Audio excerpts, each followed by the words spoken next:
గురుర్బ్రహ్మ గురుర్విష్ణు చూసుకో.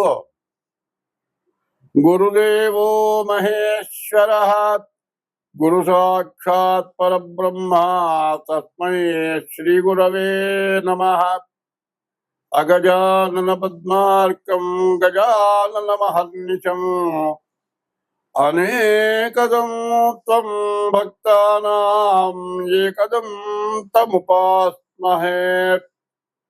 అజ్ఞానతిమిరాంధస్య జ్ఞానాంజనశలాకయా చక్షుర్మీలితం యేన తస్మై శ్రీగురవే నమః.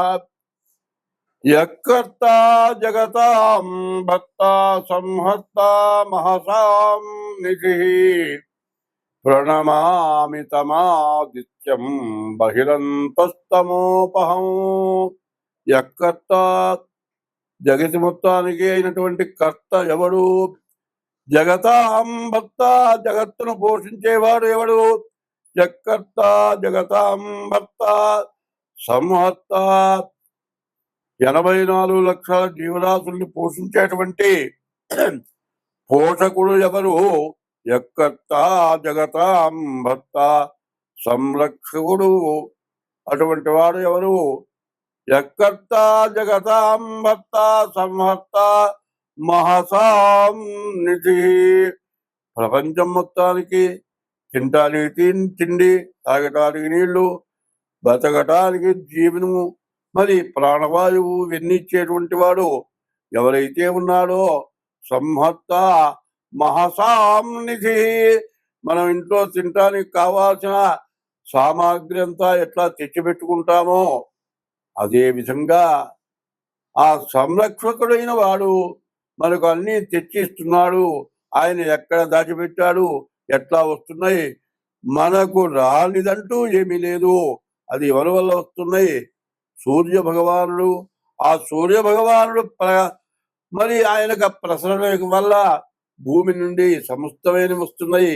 ఇవన్నీ ఇచ్చేటువంటి వాడు ఎక్కడైనా ఎప్పుడైనా నా వల్లనే జరుగుతోందని ఎప్పుడైనా ఆయన అంటున్నాడా? భూదేవత ఎటువంటిది? భూదేవత మన అందరినీ కూడా సంరక్షించేది. మనకు కావాల్సిన నిప్పు, నీరు, ఆహారము, ఆయులు, మరి తిండికి సంబంధించినవి అన్ని రకాలు కూడా భూదేవత నుండి వస్తుంది. అటువంటి భూదేవత గాని ఈ భూమి అనేటువంటిది ప్రపంచం మొత్తం ఉంది. అట్లాగే సూర్య భగవానుడు అనేవాడు. మరి దేశానికి సూర్యుడు, అందరికీ ఒక్కడే సూర్యుడు, అన్ని మతాలకు ఒక్కడే సూర్యుడు.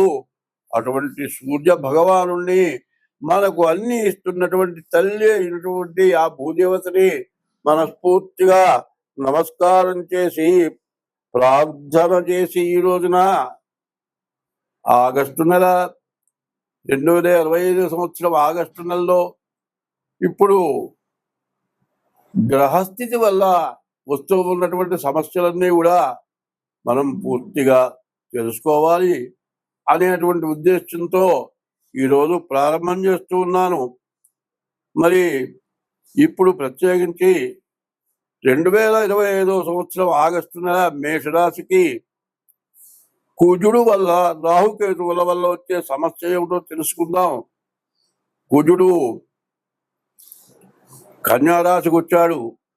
రాహువేమో కుంభంలో ఉన్నాడు, కేతువేమో సింహంలో ఉన్నాడు.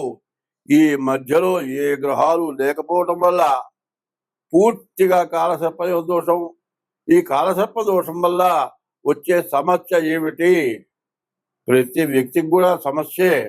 ఎందుకంటే ప్రతి వృత్తిలో ఎవరికి ఆదాయం సరైనటువంటిది ఇప్పుడు లేకుండా పోతుంది. కారణం ఏంటి? వర్షాలు. ఏ పని చేయడానికి కుదరదు. ఈ వర్షం వల్ల సమస్యలు, ఆదాయం లేకపోవటం. మరి ఈ ఆదాయం లేనటువంటి సమయంలో మరి తినడానికి ఆహారం అన్నీ కావాలి. ఏది లేదు ఎట్లా జరుగుతుంది? పైన ఈ అధిక వర్షాల వల్ల వస్తున్న బాధలు ఏమిటా అంటే ఈ నీటి ప్రవాహం వల్ల, రకరకాలైన సూక్ష్మజీవుల వల్ల, నీటి కాలుష్యం వల్ల విరోచనాలు, వాంతులు, జ్వరాలు, రకరకాలైన వ్యాధులు వస్తూ ఉంటాయి. ఏ పని చేయటానికి కూడా కష్టంగా ఉంటుంది. మరి ఏ పని చేద్దామన్నా ఆరోగ్యం బాగుంటే ఏ పనైనా చేయగలుగుతాం. ఆరోగ్యమే మహాభాగ్యం అన్నారు. అటువంటి ఆరోగ్యానికి విఘాతం కలిగే రోజులు ఇవి. శ్రావణ భాద్రపదాలు ఎప్పుడూ కూడా ప్రతి వాళ్ళకి కూడా రకరకాలైన అనారోగ్యాలు వస్తుంటాయి. మీరు కావాలంటే చూడండి, ఏ హాస్పిటల్కి వెళ్ళినా డాక్టర్ కోసం మనం కూర్చుంటే, ఒక పూట కూర్చుంటే గాని జనమందరూ ముందు వాళ్ళంతా వెళితే గాని మనకు ట్రీట్మెంట్ చేసేటువంటి పరిస్థితి రాదు. ఎందువలన? వాతావరణం కాలుష్యం, నీటి కాలుష్యం, మరి ఈ వానకి తడటం వల్ల, కాలుష్యమైన నీటి వల్ల మరి డాక్టర్లు చెబుతూ ఉంటారు, ఈ శ్రావణ భాద్రపద మాసాల్లో అందరూ కూడా కాగబెట్టి నీళ్లు తాగమని చెబుతారు. అటువంటిది మనం పాటిస్తున్నామా? పాటించటం లేదు. ఆ కాగబెట్టిన నీళ్లు తాగడమే కాదు, రాహుకేతువులు కుజుడు వల్ల చాలా సమస్యలు బాగా ఎక్కువైనాయి. ఇంతకుముందు సింహరాశిలో శని కుజుడు కలిసి కేతు కుజుడు కలిసి ఉన్నారు. కుజవద్రాహు శనివత్ కేతు అని కుజకేతువులు కలిస్తే చాలా ప్రమాదమైనటువంటి పరిస్థితి ఉంటుంది. కాబట్టి ఈ కుజకేతువులు రాహుకేతువుల మధ్య ఈ మేషరాశికి వచ్చేటువంటి ఫలితం ఏమిటి? మేషరాశి నుండి మీనరాశి వరకు చెప్పుకుందాం మనం. ముఖ్యంగా ఇది ఇప్పుడు చెప్పింది మొత్తం ప్రతి రాశికి కూడా కలపమని చెబుతూ ఉన్నాను. కాబట్టి ఈ చెప్పినటువంటి మొత్తం కూడా ప్రతి రాశికి మేషం దగ్గర నుంచి మీనం వరకు కలిపి ఏ రాశి ఫలితం ఆ రాశికి చెబుతాను. అది వినవలసిందిగా చెబుతూ ఉన్నాను. 2025 సంవత్సరం ఆగస్టు నెల 1 నుంచి 30 వరకు తులారాశి. ఈ తులారాశికి సాక్షాత్తు శాంతము రాహుకేతువుల మధ్యలో గ్రహాలు పడిపోయినాయి. కాబట్టి దీనివల్ల కాలసర్పదోషం పూర్తిగా ఉంది. ఈ కాలసర్పదోషం వల్ల బాగా ఇబ్బందులు, కష్టాలు ఎక్కువగా ఉంటాయి. కుజుడు ద్వాదశంలో ఉన్నాడు, వ్యయంలో ఖర్చులో ఉన్నాడు. ఖర్చుకి ప్రధాన కారకుడైనాడు కుజుడు. రాహుకేతువుల మధ్యలో మిగతా గ్రహాలు పడ్డాయి. కాబట్టి ఈ రాశి వాళ్ళకి కూడా కాలసర్పదోషం ఉంది. రాహుకేతువుల మధ్యలో గ్రహాలు పడితే ఏమండి, ఏకాదశంలో కన్యారాశికి రవికేతువులు ఉన్నారు కదా అని అడగొచ్చు. ఏమున్నా 7 గ్రహాల్ని శాసించగలిగినటువంటి శక్తి రాహుకేతువులకు వచ్చినాయి. అమృతం తాగినందువల్ల ద్వాదశంలో శని ఉండటం చేత, ద్వాదశంలో కుజుడు ఉండటం చేత విపరీతమైన ఖర్చులు, సమస్యలు బాగా ఎక్కువగా ఉంటాయి. కాలసర్పదోషం రాహుకేతువుల మధ్యలో గ్రహాలు ఉండటం వల్ల కాలసర్పదోషం వల్ల ఇబ్బందులు ఉంటున్నాయి. ఈ ఇబ్బందులు ఎవరు చెప్పదగినవి కాదు, చెబితే అర్థమయ్యేది కాదు. రకరకాలైన బాధలు ఉంటాయి. ఈ బాధల నుంచి తప్పించుకోవడం చాలా అవసరం. ఒక్క విషయం మాత్రం నేను పూర్తిగా చెబుతున్నాను. ఇట్లాంటి సమయంలో 60 సంవత్సరాలు కొన్ని కోట్లు సంపాదించాడండి.